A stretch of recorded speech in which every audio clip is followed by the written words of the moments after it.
Café transtornado, gente! Gente, meu nome é Cristina, o dele é Daniel, nós somos neuropsicopedagogos, especialistas em transtornos de aprendizagem e especialistas em transtornos de déficit de atenção e TDAH. Olha só, e hoje nós vamos falar sobre treinando a impulsividade no seu filho. Vamos lá. Muito bem, lembrando que enquanto TDAH, enquanto você tem o transtorno de déficit de atenção e hiperatividade, a impulsividade é um traço, né, amor, desse transtorno. Então, se você não é combinado como eu sou, se você não é hiperativo e desatento, você tem o transtorno. Se você tem impulsividade, você tem esse traço. Se você é só desatento, você tem esse traço de impulsividade. Se você é só hiperativo, não é muito desatento, você também tem esse traço de impulsividade. E como que você treina isso aí?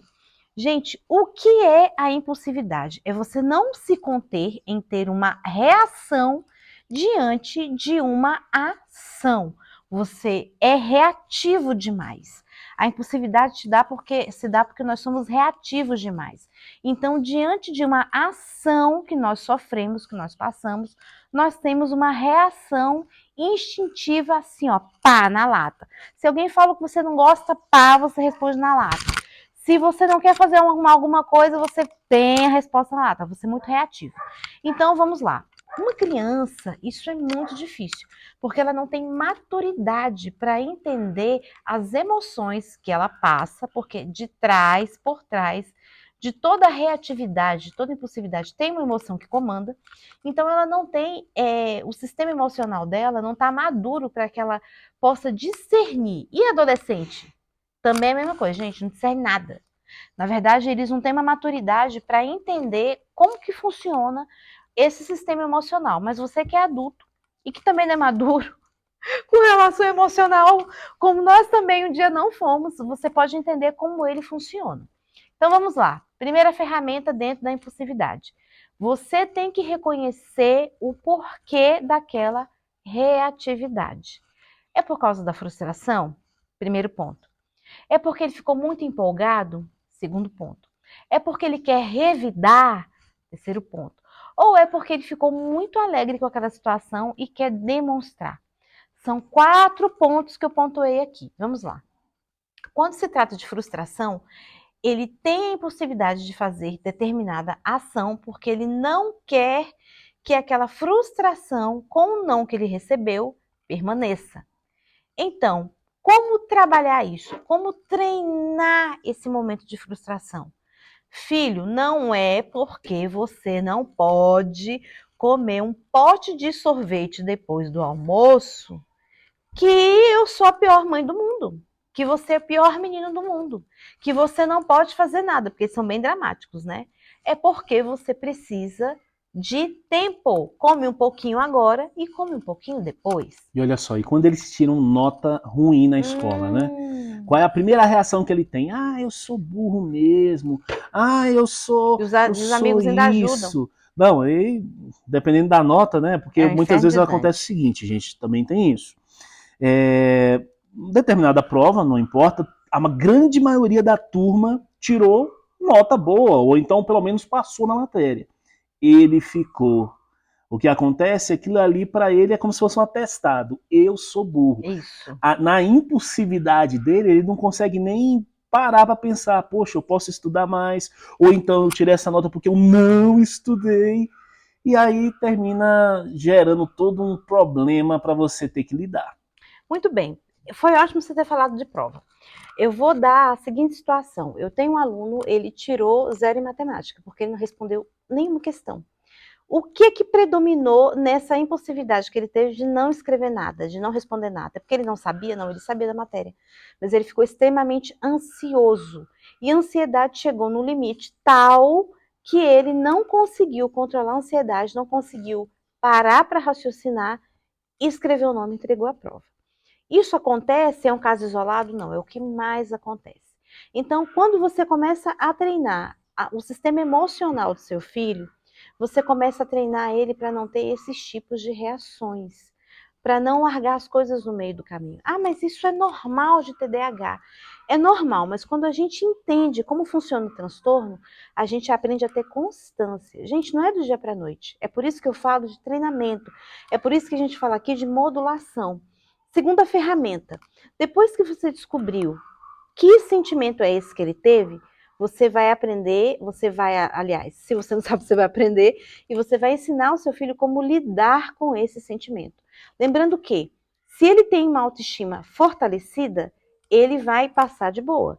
Se ele tem uma autoestima desfavorecida, essa é a oportunidade que você tem para desconstruir os pensamentos que ele tem sobre ele. Desconstruir a imagem que ele tem de incapacidade, de não inteligência, de não fazer as coisas certas, desconstruir esse pensamento que ele tem e construir um pensamento autônomo, que ele pode conseguir, que ele é capaz, que ele é inteligente, que a partir de agora, usando esta ferramenta, ele vai começar a conseguir tudo o que ele quer. Qual é a primeira? O hiperfoco. Naquele momento que foi a causa da frustração, digamos que seja uma prova, ele vai usar aquele momento dele de hiperfoco para se concentrar totalmente naquilo ali e ter o que ele precisa ter. O quê? Êxito.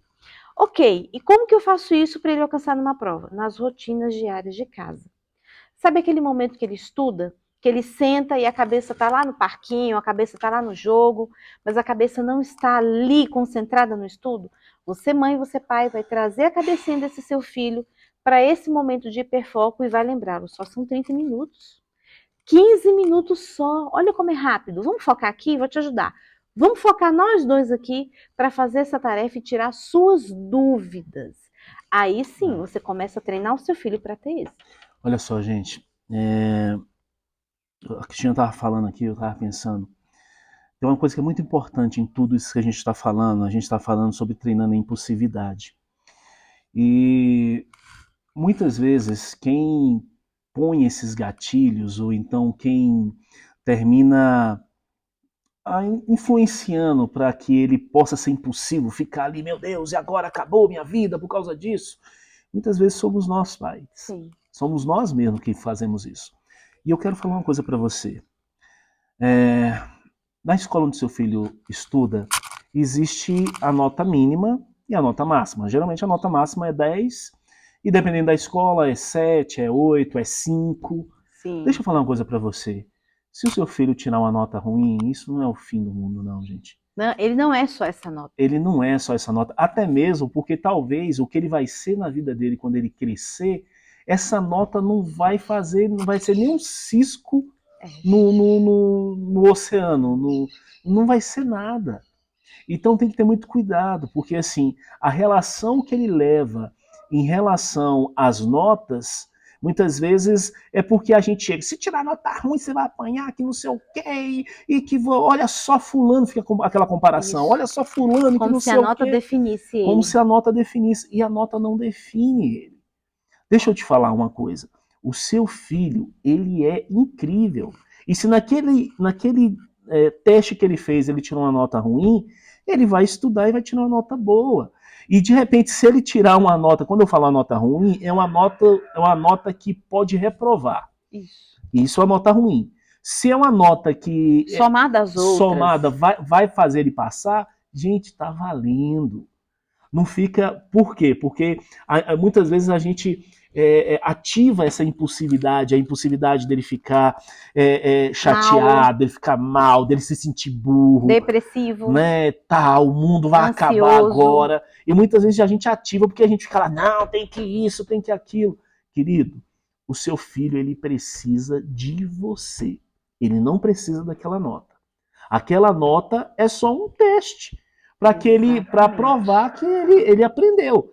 Ah, mas só que teve o filho da vizinha. O filho da vizinha, é o filho da vizinha. O seu filho, entenda que eu estou falando. Ele é muito mais importante do que o filho da vizinha. Da mesma forma que o filho da vizinha, para ela, o filho dela é muito mais importante do que o seu.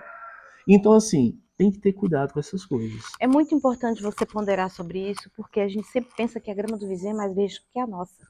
E a gente sempre quer comparar a nossa família, a gente sempre tem a tendência de comparar os nossos filhos com as pessoas que estão longe da nossa casa e a gente não sabe nem o dobrado que eles cortam para ser como eles são.